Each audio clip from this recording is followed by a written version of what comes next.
All right, my name is Rich Schmidt. I'm here with Megan Markel. It's April 5th, 2022. We're at the Chehalem Cultural Center in Newberg. Megan, thank you so much for joining us today. Thanks for having me. The first and biggest question, as you probably know, is why wine?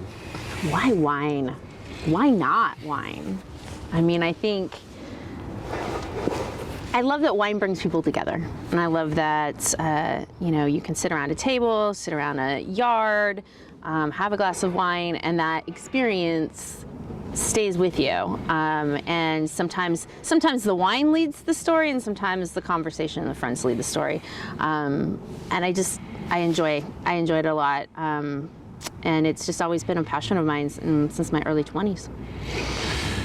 Let's back up a little bit and talk about kind of life before that. So tell us about upbringing. Where were you born and raised, and at what point did you kind of go off into the world? I was born in Seattle, Washington. Lived kind of all over the state of Washington until I was about 13. Then went to Sacramento for high school. Then moved down to Southern California and got to go to Pepperdine University. And then after graduating from Pepperdine, stayed in the whole Southern California area for a few years, and then moved to Washington, D.C., where I really started to get into wine. And then made the jump into the wine industry after my time in D.C. by moving back to, moving to Portland, the Portland area. Moved to Beaverton and Hillsborough, and opened a wine shop with my parents and my sister and brother-in-law. So family wine shop in about 2005. What took you to D.C.? DC was, I always like to say that you have chapters in your life, right? And it's your professional chapter. That was my first professional chapter, and that was politics. And so I worked in politics and did campaigns in Southern California, and then had the opportunity to get to work for President Bush in Washington, D.C. when he was elected. And so I did that, and I worked at the Department of Transportation for about 4 years, a little over 4 years. What was that like?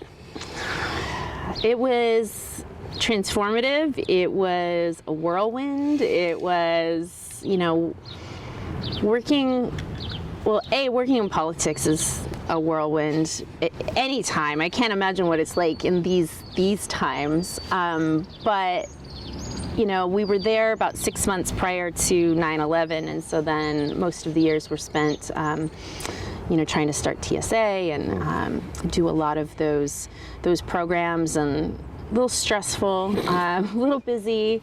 Some of it's all a blur a little bit sometimes, but met amazing people, worked with amazing people. Really glad to serve my country in that way, and. No regrets at all there, but it definitely did lead me to wine a little bit more. Yeah, tell me about that. Yeah, living in D.C. and Virginia, I lived in Northern Virginia.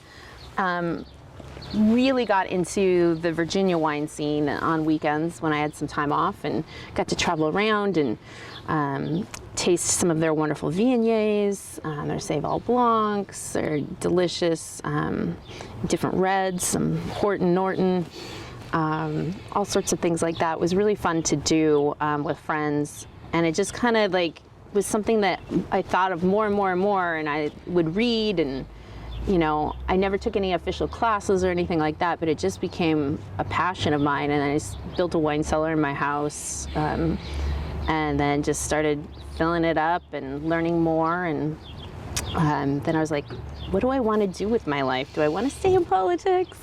Maybe not. So decided to bail on that after the first administration term was done, and moved to Beaverton and opened a wine shop in Hillsborough with my family, which was a totally crazy idea when looking back on it. I mean, really crazy. Why don't we all just start a wine shop?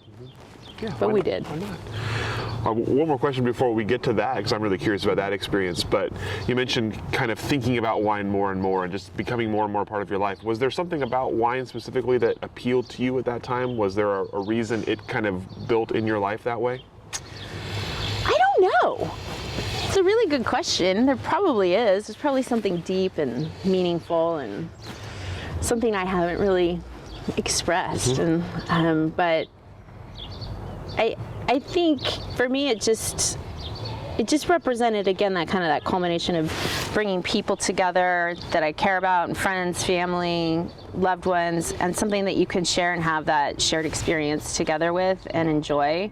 And then I just love to learn. Like, it was just fun to taste new things. Like, I still love to taste new things, but it's not the same as it is when you're first getting into wine and you're like learning what those flavor profiles are all about. And I think that was really a neat time in my life to be able to share that with others.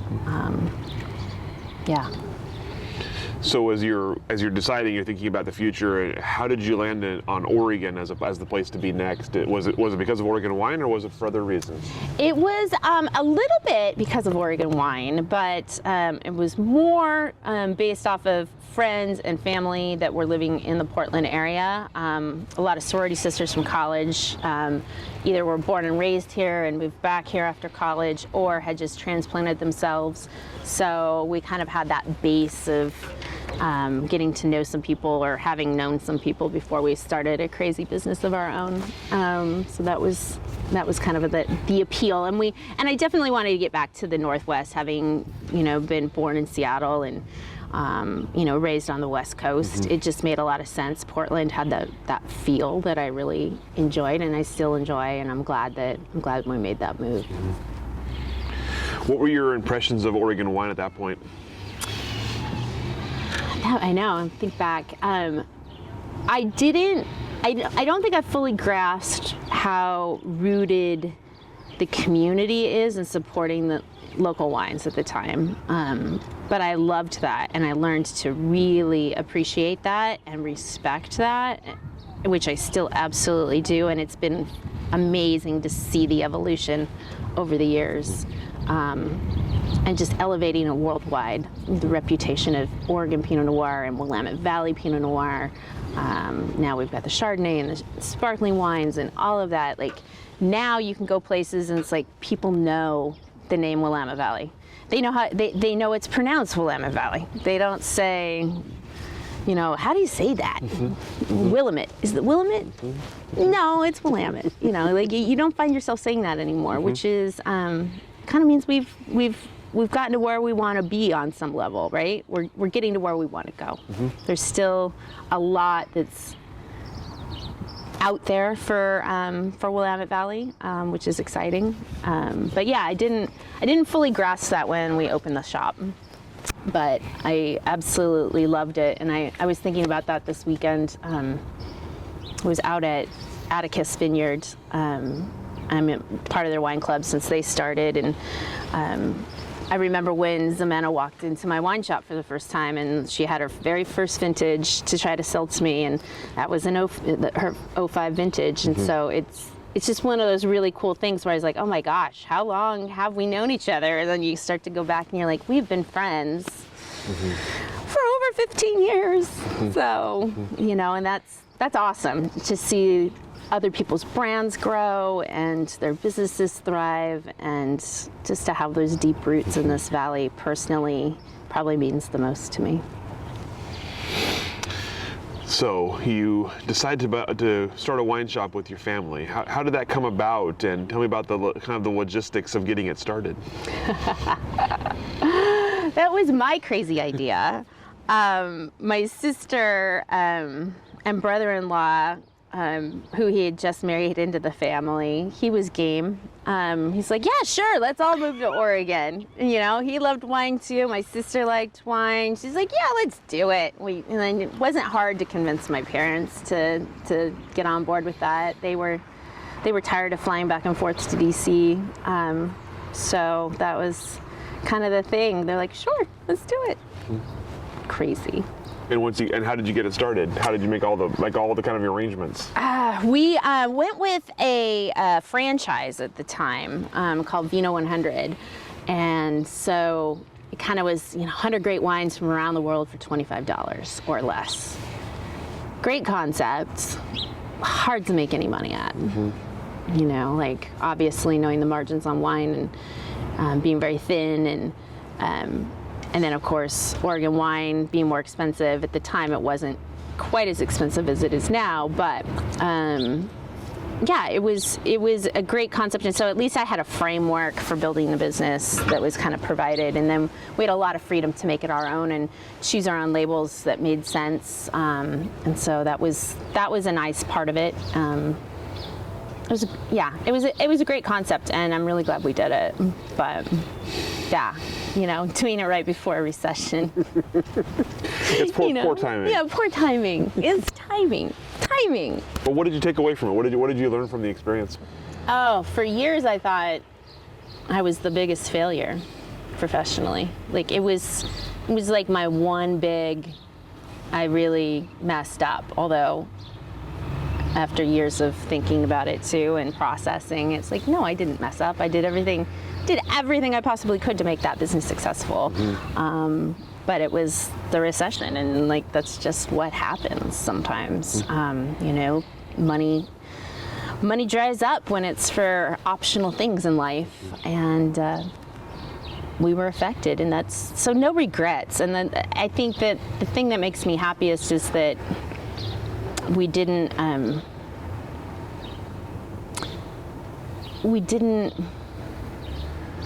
end up losing our love of wine over it. I do know some other wine shop owners that went through similar experiences that walked away from wine and then walked away like from even drinking it anymore. And I was like, to me that breaks my heart. Mm-hmm. Like I don't equate the two together at all.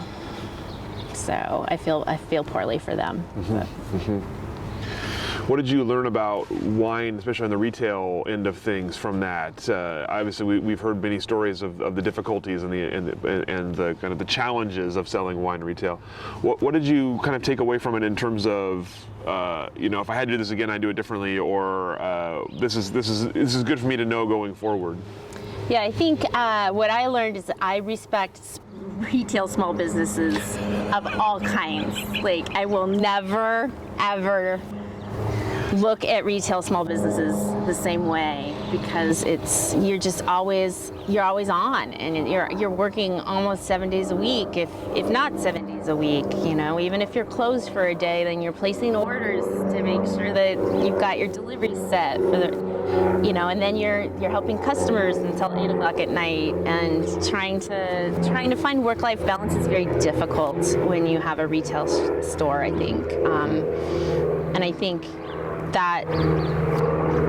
that's what I learned about this side of the business is like when suppliers, now being a supplier, if I go into a shop and I'm trying to sell my wine to someone, like I have a different perspective because I know what it's like to be that buyer.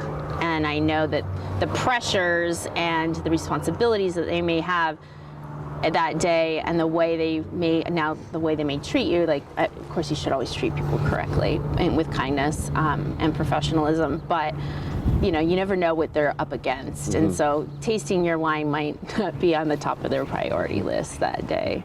So it's nice to have that viewpoint, that 360 of like, okay, this is what they're going through, because there is not a lot of people on this side of the business that have done as many angles as I have, I think, and that's a little unique, and so it's a nice viewpoint to have.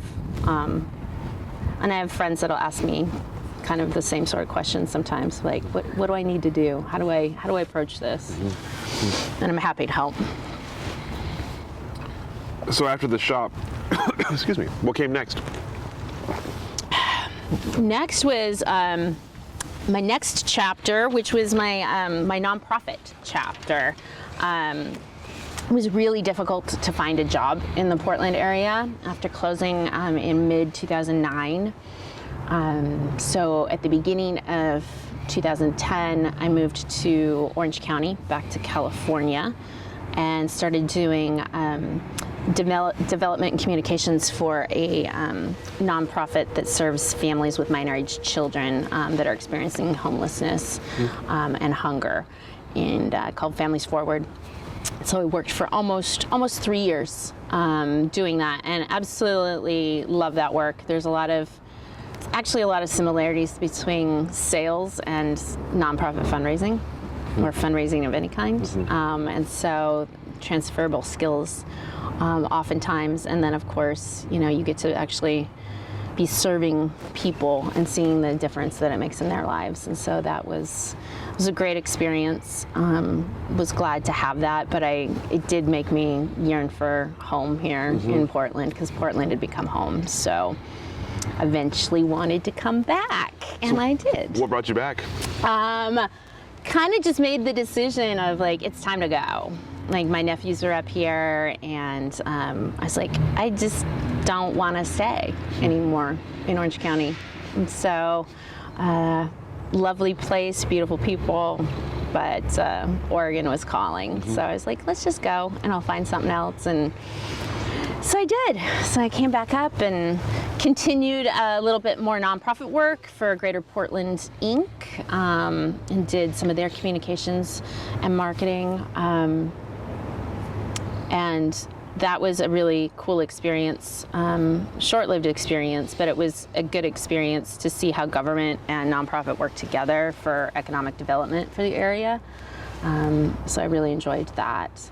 But then life happens and people die and things, like your perspective changes, right? And I had a couple of big deaths in my life that year, and just decided I needed to take a little time off and walk away and figure things out. And because wine kind of kept calling in the back of my mind, being back home. And so I just took time to explore that and decided, yep, I'm getting back in. So back into wine it was, and I've stayed.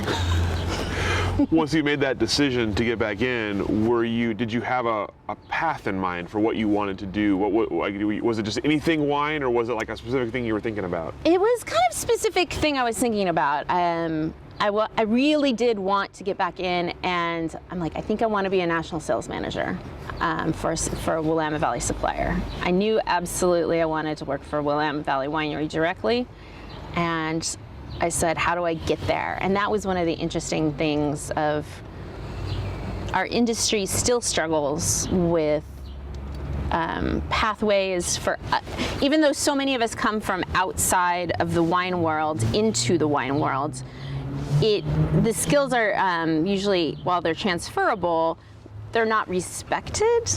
And I don't know if respect is the right word completely, but it's not honored. Like, you can't be like the CEO of a waste management company, right? And then a CEO of a coffee company. Like, where that happens all the time in the real world, can't do that in wine. That very, very rarely happens in wine. And so you almost have to start back at the beginning and start at the bottom. And so I knew that's what I probably had to do. And so working in a tasting room and helping with some marketing and sales in that way kind of just opened the door again to meet more people. And it's hard to find those opportunities to become a national sales manager for when you haven't done it before. That's the other thing too. Yeah, it's like, if you haven't done it, but how do you get to do it, right? Like, so I've had a million people ask me that over the times. How did you get that job? Well, yeah, I would just talk to somebody and like, they took a chance on me and I took a chance on them, and you kind of go with that. So if you take us through the path a little bit of sort of from where you started to where you ended up, you mentioned Willamette Valley. I want to be in the Willamette Valley National Sales Manager. That does narrow it down quite a bit. Tell us how you got through and where you kind of ended up. Yeah, I think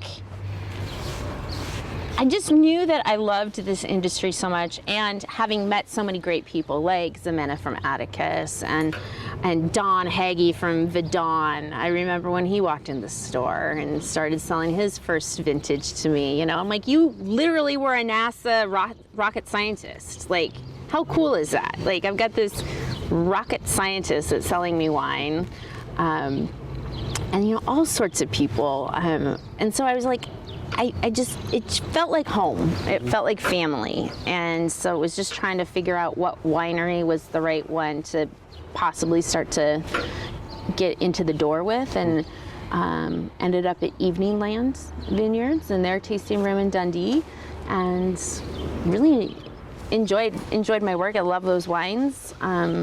It's a great experience to do that, and then that led me to getting to know Tom and Deb Mortimer across the hallway in their tasting room for Le Cadeau. And then that's when they offered me a job about 9 months later to work for them as a national sales manager. So that was a really great opportunity, and I was there for 5 years. Was it what you thought it would be? Yes. I mean, yes and no. I mean, it was great. It really is great. But it's work, right? Like, everybody always says, "Oh, isn't it great to work in wine?" And it was like, Tom and I used to always joke, like, if they could only see us getting up at 3 a.m. with 3 cases of wine and trying to check it onto an airplane, and then you're, like, yeah. I'm like, it would be nice if we sold jewelry. That's easy to carry. We used to always talk about that. He's like, if we just sold really lightweight, small widgets. And I go, yeah, but it wouldn't be as cool. It wouldn't be as fun.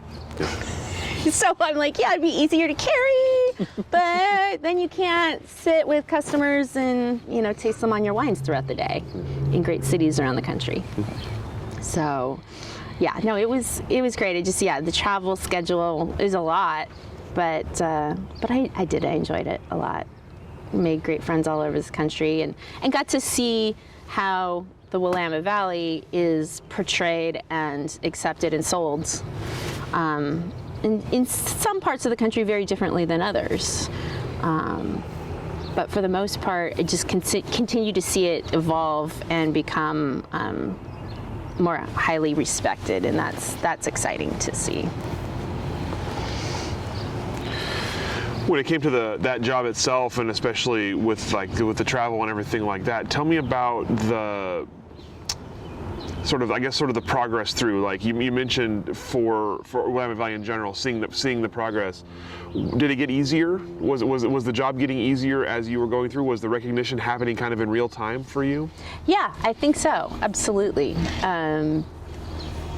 It was really cool to see how, the first year, I think that was in 2015 for me,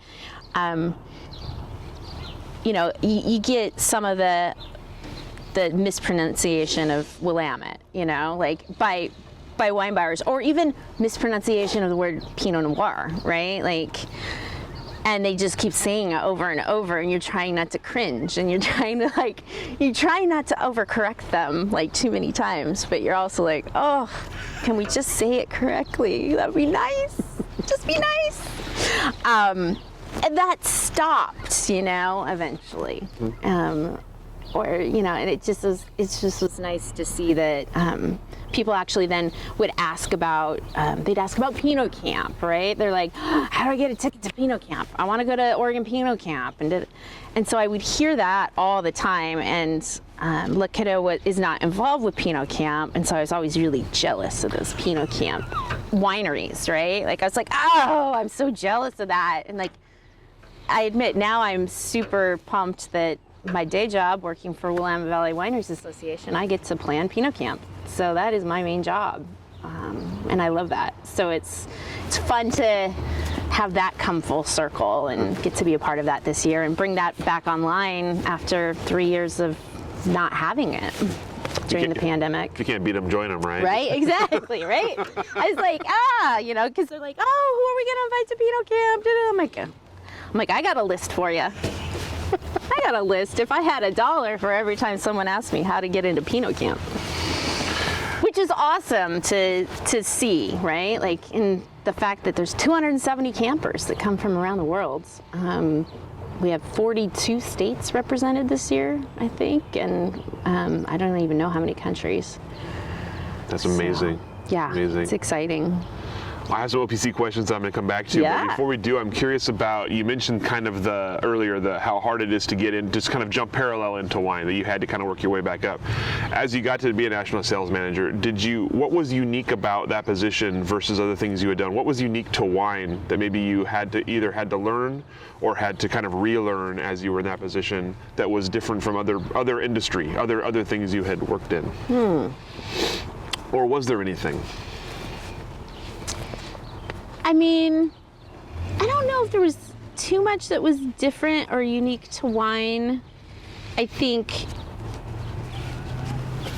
I was just reminded of the fact of some of the similarities between going back to fundraising and sales and just the fundamentals of communicating with people.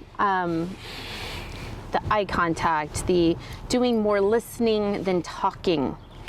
More listening usually means better sales.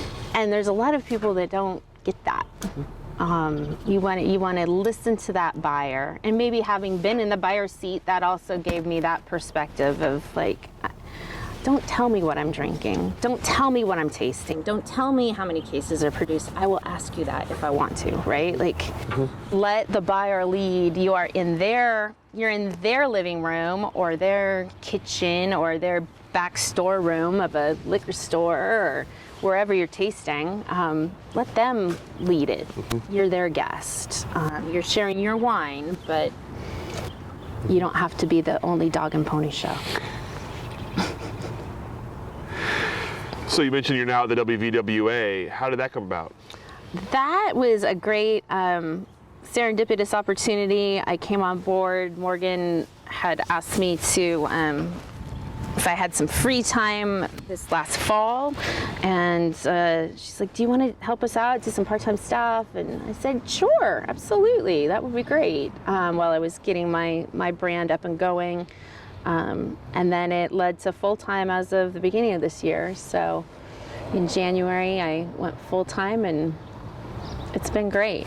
It's been great. And they're so supportive, a wonderful team. I just love it. It's really cool to see how my career's come kind of full circle with this. Because like going back and thinking about when I was at Greater Portland and I was making that transition, if I'm going to get back into wine, I mean, where I am right now is exactly where I probably would have said I dreamed to be, even though in my head at the time I didn't know that. But this is exactly, I love this industry and the people in this community. So being able to advocate and help grow that and represent our members, and it's just really, really a true blessing and something I do not take for granted. So what is your role there, and what do you kind of see as you look ahead for the impact you're going to be able to make?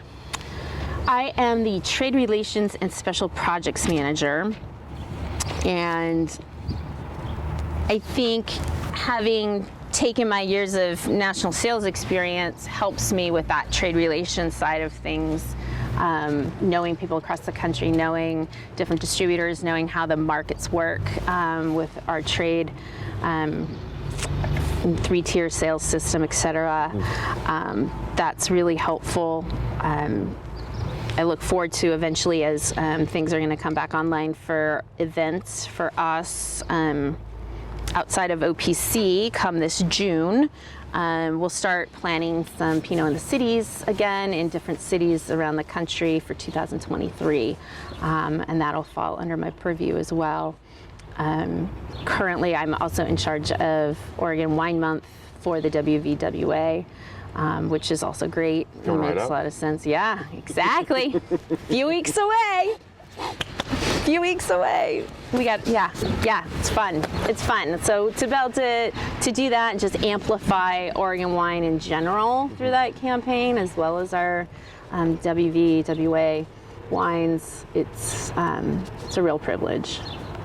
It's fun to see. It's fun to see how the trade has really started to incorporate it, now being the 10th year of Oregon Wine Month. You can really start to see some of the traction and the growth of that program across the country, and that it's starting to take real meaning to retailers, and they can see the ROI from it, which is all what we want to do, is help people make more money and sell more Oregon wine.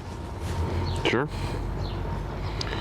So you mentioned Oregon Pinot Camp coming back after an absence. Obviously, so we'll start about Pinot Camp first. Yeah. Obviously, it's one of Oregon's more unique and interesting things, going back quite a ways.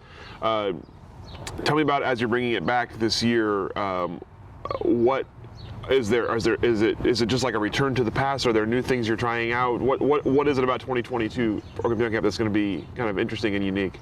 I think everybody's really excited and looking forward to being back in person again, right? Like, getting on the bus and having the big dinners, the big salmon bake at Stoller, and the wonderful dinner at Anna Mee, welcome reception at Sokol Blosser. So a lot of the same things, and keeping to the tradition, but also incorporating a few new things. This year we're going to be based at Linfield University, your hometown place there, and we're really excited about being in McMinnville, and so we are adding a new event for the campers on the final day of camp. We're going to do a giant brunch in downtown McMinnville, and it'll be a lot of fun to have kind of close off a couple streets and have a little bit of a street fair brunch feel for them with some local vendors. That sort of thing. Awesome. Be really fun. So, but mostly keeping things pretty set to what we usually do.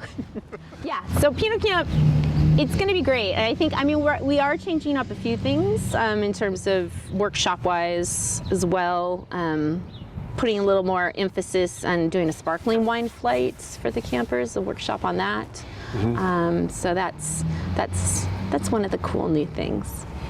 But yeah, it's amazing to see how the whole structure of Oregon Pinot Camp works. And we have 52 host wineries. We have 19 members of the steering committee from those wineries.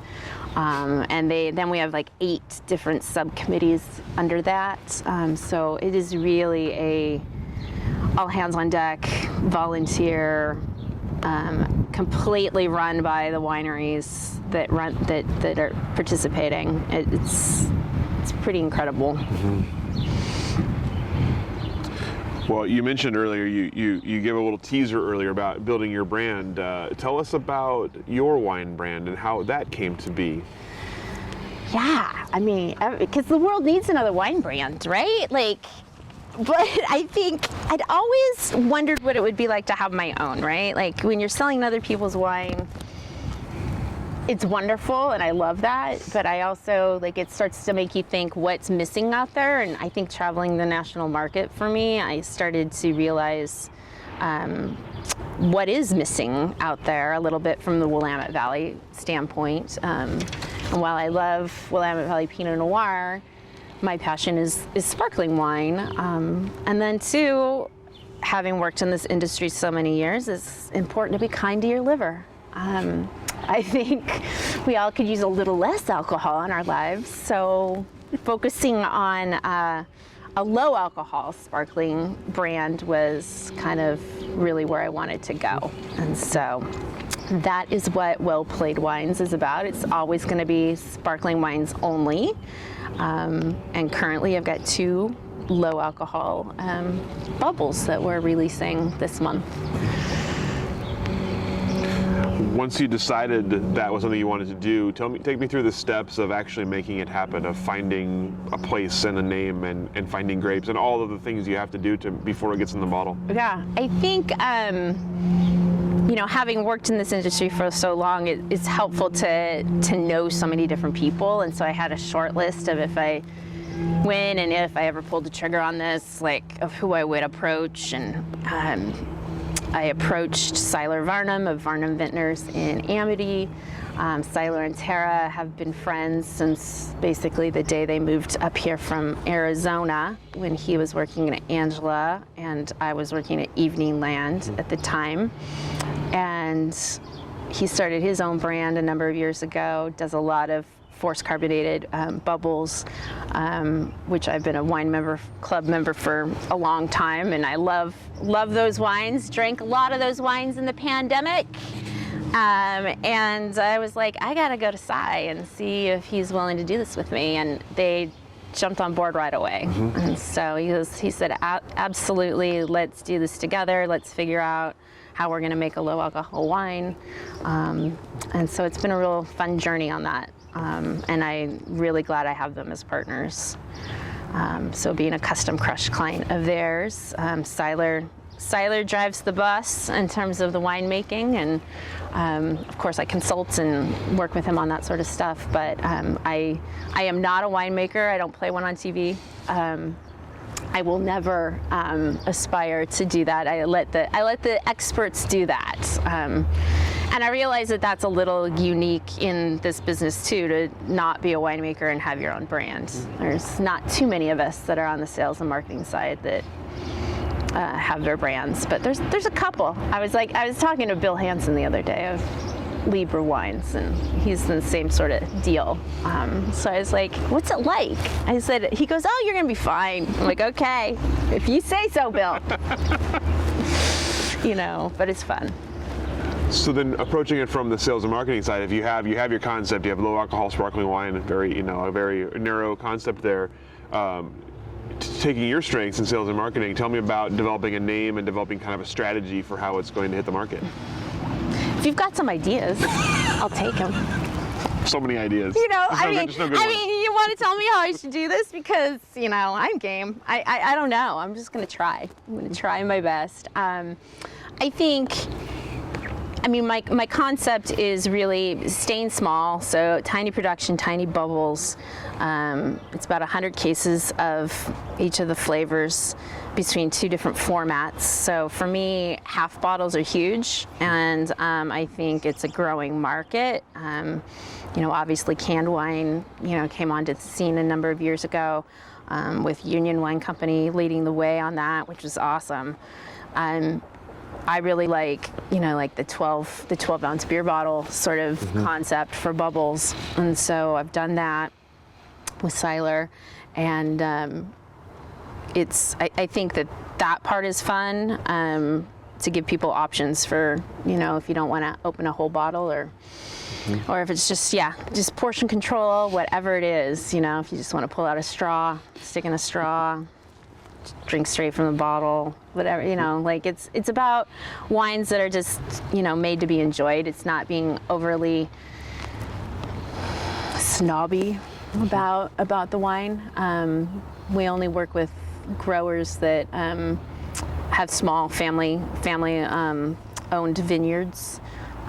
So I don't think we purchase fruit from anyone that's larger than like 20 acres. And most are closer to 3, probably, in size. Pick a lot of our own grapes. So it's truly that, there's very few places I think that you can still start a brand that, if I were in Napa, I'm sure I could never afford to do it in Napa. It's not cheap either to do it here, but but I can say I'm like, I'm fully self-funded, and that's a big deal when you start to talk to people, and then inventory builds up and all of that. But hopefully I'm primarily direct to consumer, selling to wine club, shipping around the country, of course, but also selling some locally and doing some fun events at different wine shops around town, and some restaurants that have been good customers of mine over the years for other brands. I think the wellness and the better for you category in wine is just exploding. So it's interesting how some people know about it and other people don't yet, which is fine with me. It's fine if it's still a secret. And it's interesting how some people think that the target market is one demographic over another, or one generation over another. I'm finding that it's not. it really can be everything from, the baby boomers down to, what is it, Gen Y? What's the youngest drinking population? I think it's right Gen now? Z. Gen Z, thank you. The iGen. Yeah. The Zers, and the millennials absolutely love the idea of lower alcohol wines or no alcohol wines. And I think the technology and the process is getting there. It's getting better and better in terms of how you can deliver a wine that tastes great but is half the alcohol. So why well played? I always have liked the term, I always say, that's well played. I kind of like, well played. And so I was like, well, I could use that. Did a little research. No, not trademarked in the wine space. No, please don't trademark anything if you're listening to this, because I'm already doing that. I don't want to be in violation. But yeah, so I liked it, yeah. So you mentioned first release this month, coming right up. As you kind of look ahead to that and beyond, what is your goal? How big would you like to be? How do you see it playing out after this year? I see what you did there, the played out. Well played, sir. Totally well played. Totally It's all good things. It was totally intentional. Of course, I would like to grow. It's funny when you're like the one-woman show, right? I think I titled myself Boss Lady. When you're just the party of one, doing all of the details and all of it, it's hard to find the time to start to be more strategic and do a longer-term goal. That's kind of next up on my list. But as I give myself time to daydream every now and then, I think yeah, it would be great to grow. I want to continue to expand and do a few more wines as well. Maybe these first two are blends of multiple varietals, and all from the Willamette Valley. And I still want to do Willamette Valley, but I'm thinking maybe we also switch it up and do some single varieties. Maybe play with some different alcohol levels, maybe some different styles, maybe more pet nat or paquette. It's kind of everything's on the table still there. It'd be kind of fun to just continue to add new things. I definitely eventually want to do a method champenoise or two that are also low alcohol, and that has its own challenges, I think. So we'll see about that. All in good time. But yeah, next up, I really want to do a non-alcoholic bubbles. But that's a whole nother animal in and of itself, just because it's, instead of being regulated by the TTB, it's regulated by the FDA because it's a food. And yeah, but yet it still is wine, so. Just a little more legal work. Yeah, there's just a little more legwork to do. So I want to back up for a second and talk about 2020 from your perspective. Obviously, in the valley, there were two big things that year: the pandemic and the fires at harvest. I'm curious, in your roles at the time, how the pandemic sort of affected what you were doing, and especially if you're thinking about getting a brand off the ground at some point. Yeah. So 2020. So yeah, it's crazy to think back. I was working for La Cadeau still, just been there about 5 years. And I, obviously having traveled 40% of the time, and then knowing that, hey, we're grounded, not knowing how long we're going to be grounded for, but after a month goes by, it's kind of we felt like I could only do 10% of my job. And I also knew that as a small business, I'm I can't, I don't know if I'm gonna be able to keep my job. Is he gonna be able to keep me on? Which is a fair question. And so we had those discussions, and I had another opportunity to end up and go work at Rocco as their direct sales manager for Corby and Rollin. And And so I decided to make that pivot. And I had always wanted to learn front of house a little bit more. Obviously, from my retail years with the shop, I knew some of that, but I really did want to kind of round out my supplier side of experiences, and that was a move I made, and I think it was a good move, and Tom and Deb wished me well and totally understood, and it's hard, right? You think back to that March, April time frame of 2020. It's like none of us knew what was really going on. And it was scary. There's all the feels, right? But yeah, it was great to be able to go to Rocco. But I think I joined them mid-April. And then just a few weeks later, then we were opening back up to the world from the shutdown here in Oregon. And so trying to get the tasting room ready to go, and what that looked like was, on another level from normal tasting room operations. And that was stressful. Like you're trying to learn a new job to begin with and get to know people, but also, trying to operate in a whole new way and still operate at a level of hospitality that people are going to feel safe and welcome. And I mean, that was, looking back, I'm like, how did that even happen, right? Like, how could we be safe? But we were, we just tried our best. We absolutely tried our best, and I think we did a dang good job of it. It was really good people working at Rocco, and so I enjoyed that, and and people were super supportive, right? That's the awesome thing about Oregon wine as well, is that people just, if they support you and your brand, they're in for life, right? And it's like they care. They legitimately care about your business, and they want to see you thrive. And that brings me joy and great comfort too. The other part of 2020 obviously was harvest and all the things with that. So I remember for us at the time, everyone was just kind of like, we just got to get to harvest. We just got to get to harvest. Everything will be okay if we get to harvest.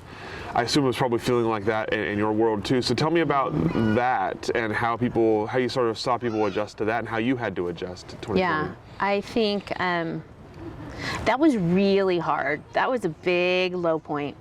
Yeah. Really big low point, I think, for everybody in the Willamette Valley wine industry. It just was like, was hit after hit after hit, right? And then boom, we were really hopeful because it was looking like it was going to be a great harvest, and then the fires. And fires for me personally are triggering. Having gone to school in Malibu at Pepperdine, and having major fires that hit our camp, down to our campus, both my freshman and senior years. So fire for me takes me back to that, and so that was triggering on a whole nother level, and I was like, oh, and I live in Newberg, and so seeing the flames come over the hill, it was not good. It was really, really tough, and it was hard to see too. It was amazing to see the cellar staff at Rocco, Jared Sleet, and of course Rollin Souls, just kick it in on a whole nother level and just rise to the occasion like so many people do. But Rollin said, he's been in this industry for 40 years. He's like, I've never had a harvest like this, right? He's never had to do the micro ferments that he did, and make those sort of decisions of, are you going to make this wine, or are you not? Are you going to pick these grapes, or are you not? It was really tough to see that after an already hard 6 months, right, of the pandemic. So, I think now on the other side of it, being April of 2022, it's pretty cool to taste some of these, for those that did decide to make Pinot Noir or any sort of wines in 2020, to taste some of them and be like, wow, that's amazing. That's amazing, you know, and be supportive of all those brands that did, and respectful of those that didn't.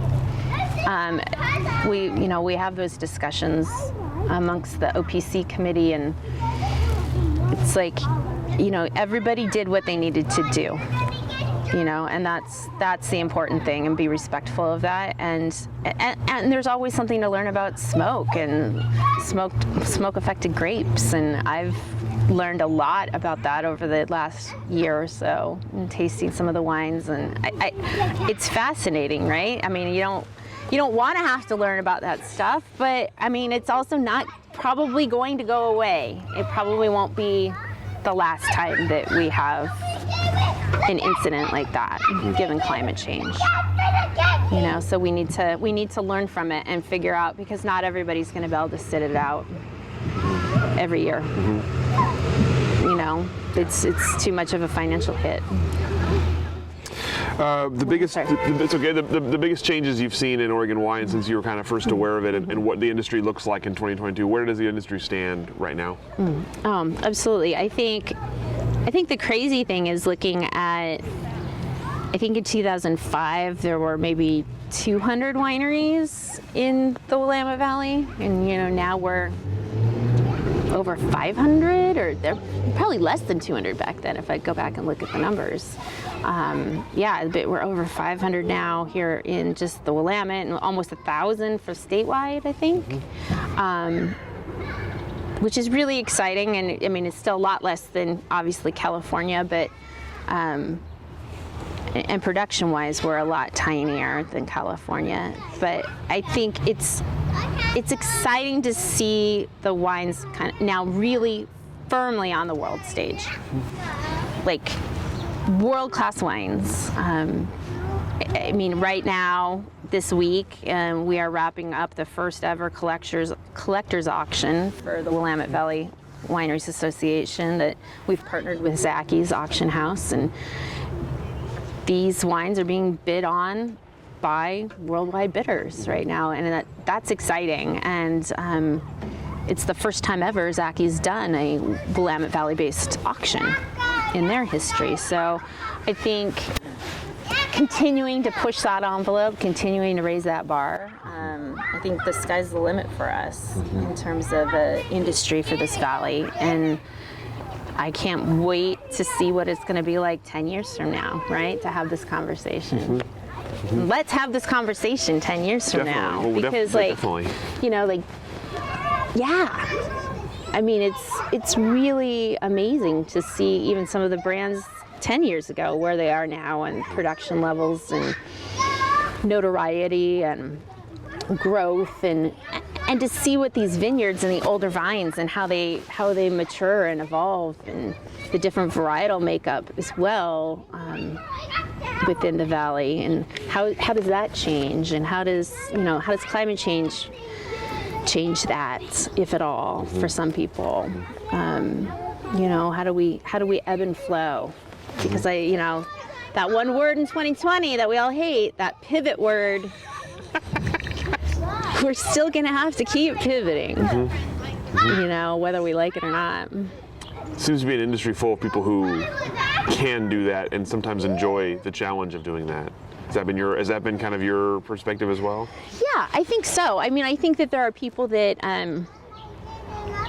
are almost born or well suited to pivoting just naturally. Like, that's just in their character and their makeup.